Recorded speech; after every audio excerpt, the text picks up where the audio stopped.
So yeah, sort of electronics is something that I've only got into in the last 3 years maybe. So obviously more and more kind of worship stuff and people using tracks and loops live more and more sort of every year, which is great fun. It's like a new challenge for me, because as I said, I grew up with no click, no tracks or anything, just following the music. So it's been really fun to get into that stuff, and so yeah, in terms of how I use it, so the SPDS I run into Ableton on my laptop, so I have all the tracks in there, and then I use Drum Rack in Ableton. So the SPDS is essentially just a MIDI controller, and I trigger all the sounds in Ableton and just run those out from my interface. Yeah, so I kind of started playing with tracks when I moved to London and started working with the Worship Central guys. And again, Tim Cook was really helpful with that because I didn't really know Ableton very well, and so he taught me, he kind of gave me a crash course in it. And Ableton's one of those programs where you just keep learning. Like, it's so vast. There's loads you can do with it, and then more recently been getting into sort of triggering.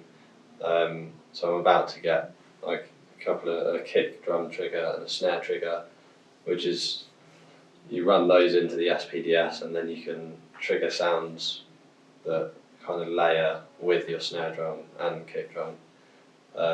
And so yeah, I mean, sort of normally I'd go for something, if you're triggering that isn't sort of exactly the same as yours, so something different, like a different sound to kind of offset it, like a 909 snare or like a 808 even, just something to add a bit of punch. And again, saw a lot of the Hillsong guys doing that and just sounded really great. And that, I think obviously it takes a little bit more setup time and a bit more sound checks. You've got to balance all the levels, but the outcome is worth it because it does sound really good. And then yeah, so for some songs I'll kind of play loops on the SPDS. So like for last night, for Waiting Here For You, in the second verse is like a loop thing, and so I played that. But again, that triggered all in Ableton and just ran out of my interface. So yeah, so I'm kind of still growing in it, still learning a lot.